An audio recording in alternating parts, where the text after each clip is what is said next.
arrest of George Zimmerman this week has been on everybody's mind. And for those of you who have not been following along, George Zimmerman is the member of the, quote, neighborhood watch. And you kind of wonder what kind of neighborhood watch that is when that kind of thing is going on. And he is the one that shot Trayvon Martin. These facts are not in dispute.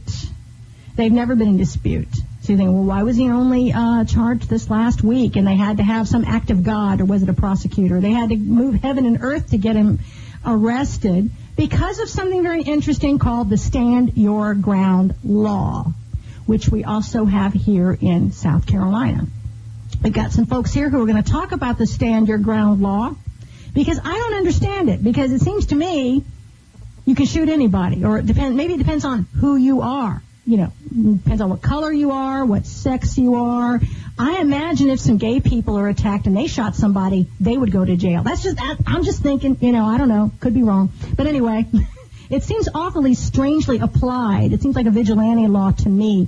I didn't even know we had one until all of this happened. I think most people were not aware. We're going to talk to Chris, last name? Harris. Chris Harris and Tracy Fant. Is it Fant? Fant. And we're going to talk. Tracy is the one who organized the I Am Trayvon Martin rally, which was in Cleveland Park.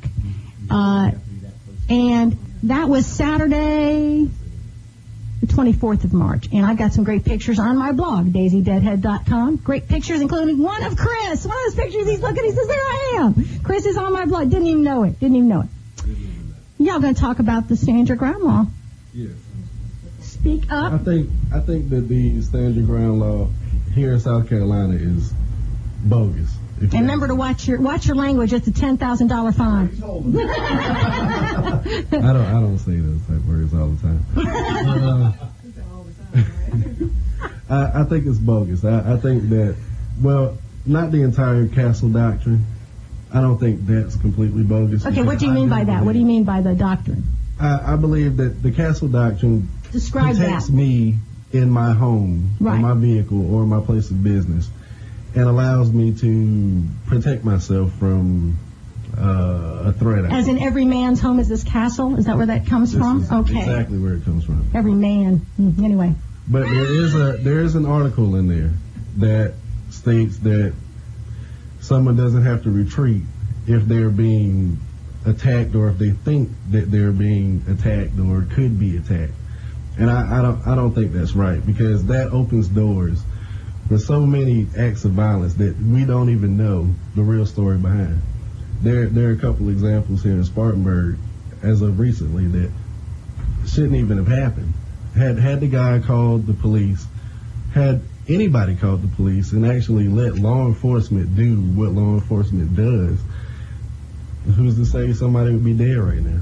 Okay, what happened in Spartanburg? I'm going to ask Tracy to tell us what all happened in Spartanburg, because I only heard sort of vague, Actually, I think Amelia is the one who's done some research. Okay, and I do have an Amelia. I'm not good at, what's the word? I'm not good at introducing my people.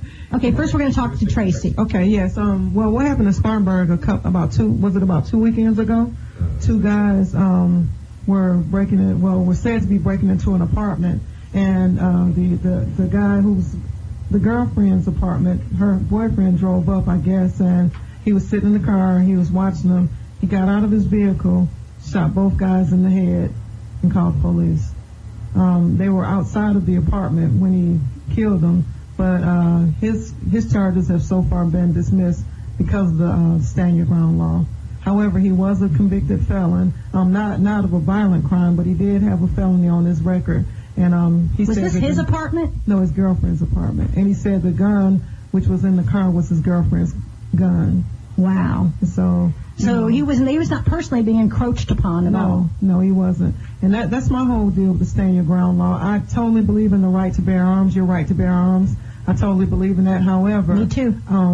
As far as the vigilante justice part of it, the law can be misused, and that's what my fear is. And I've been working with Bakari Sellers. He's a representative out of Columbia who is seeking to repeal a portion of the Stand Your Ground law that basically says that you should retreat, that you should try to find safety before harming someone else. because currently, like you said, the castle doctrine says that if someone is in your, in the vicinity of your home, you can harm them if you think they're an initial threat. And there was a situation of some squatter, I believe, and he was shot for just squatting? Yes, and actually, the homeowners, they got their guns when they got the call from the realtor. They got their guns because the house was empty. It was a vacant house. And they went to their home. They didn't call the police first. They went themselves, and the guy got shot in the face. However, the one that was shot was the one that was charged with, I'm not sure if it was breaking or entering or trespassing or something. So after he got out of the hospital, he was actually charged with a crime. So these are all black people we're talking about. This is war against the African American people. No, I'm not going to say that completely because the one in Spartanburg now, that was a black guy that shot those two black young men. Okay. And so, I'm not going to say it's racist. Maybe if we say, I hate to get, like that though, but maybe if white people understood that can be used against them too, maybe if they get a little clue that this is not, guns kill everybody, they don't just kill, the bad people, this could be used against you also. Definitely. And I have a lot of Caucasian friends who are against the Stand Your Ground law. A lot of people have come forward and said that they do not support Stand Your Ground law. Even the representatives that signed the law back in 2006, they're now against it because of the quote unquote misuse of it or the misconduct in the legal system.